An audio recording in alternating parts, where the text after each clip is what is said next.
UKIP are only 3 years old. They average just over 3% of the vote in the European elections, but they're planning to fight every seat at the general election. What started as a murmur in the pubs and clubs and wherever people congregate in this country is now beginning to reach a crescendo roar. And what people are saying is, get Britain out.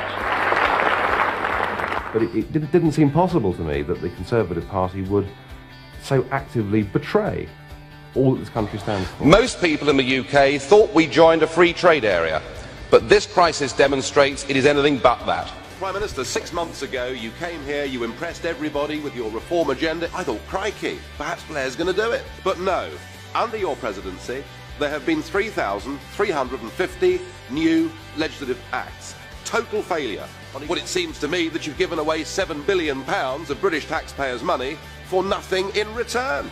Why should British taxpayers pay for new sewers in Budapest, for a new underground system in Warsaw, when our own public services are crumbling in London? There is a gathering electoral storm. It's coming on the left, on the centre and on the right.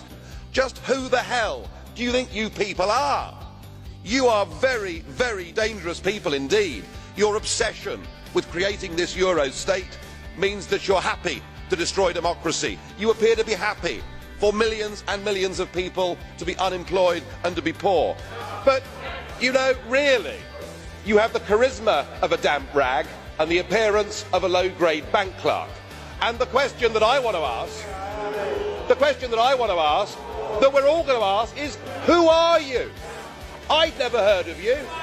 Nobody in Europe had ever heard of you. I would like to ask you, President, who voted for you? And what mechanism? Oh, I know democracy is not popular with you lot. And we will use whatever influence we have in the House of Commons after May the 7th to try and make sure that the British people are given a full, free and fair referendum so that we can decide who governs Britain and Tony Blair can go to hell. All right? I thought they'd like that. I'm today leaving the Conservative Party and joining UKIP. Today, I am leaving the Conservative Party and joining UKIP.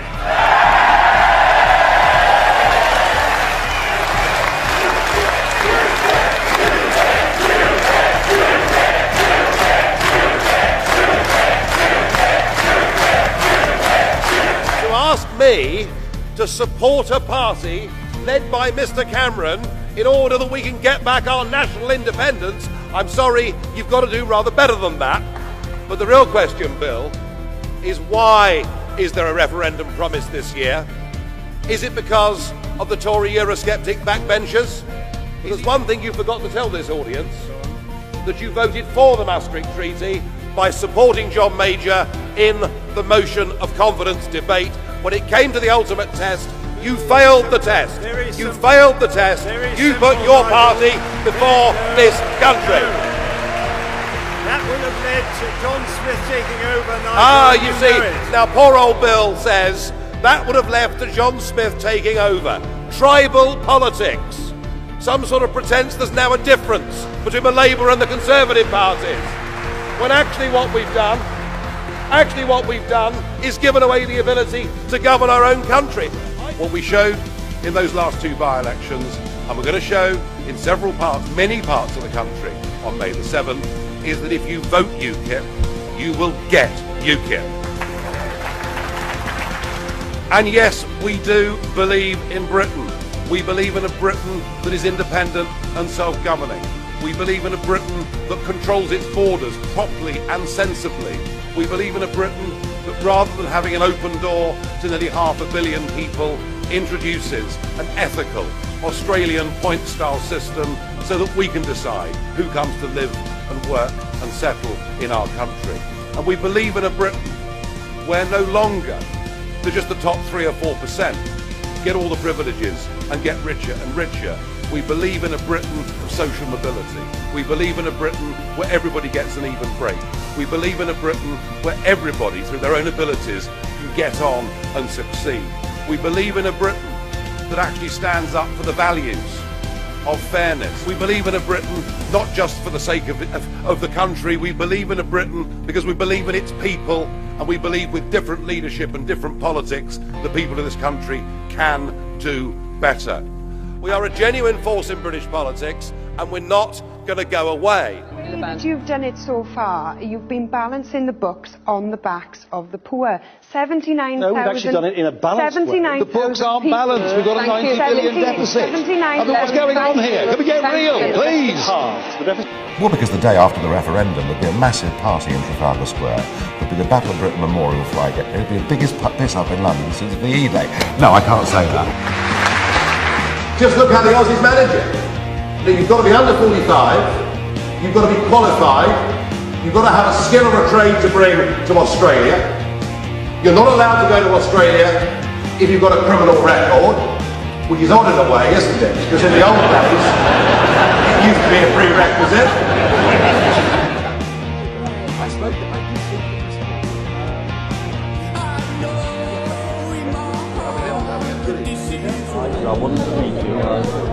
Thank you. Releasing a book.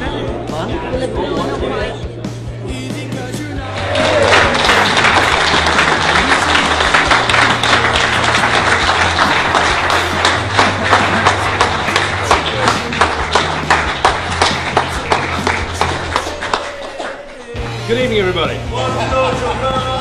There's only one Nigel Farage. One Nigel Farage. There's only one. Let's get 4 words. Liberal Democrats, Nick Clegg. Goodbye.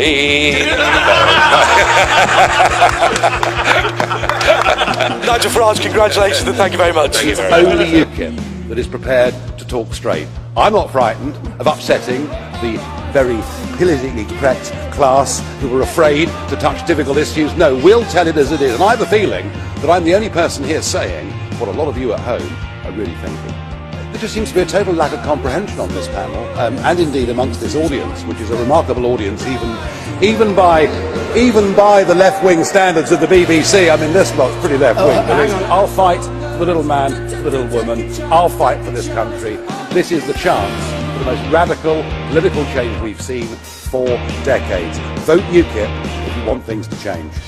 There's now a clear, settled majority opinion in this country which says, look, we're not anti-European. We want to trade with Europe, cooperate with Europe, and get on well with our next-door neighbours, but we don't want a part of political union. There's an obstacle now, and the obstacle is here tonight in the form of Nick Clegg. It's the career political class and their friends in big business. They want us to keep this status quo.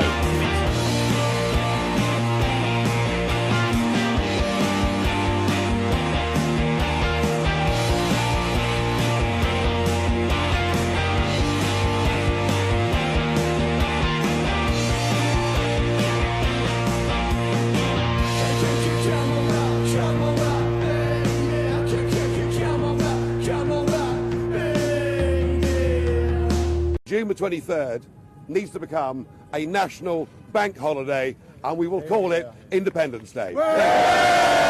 We've done it. It's Independence Day. The ordinary, decent people of this country have overturned the establishment, the big banks and the big businesses.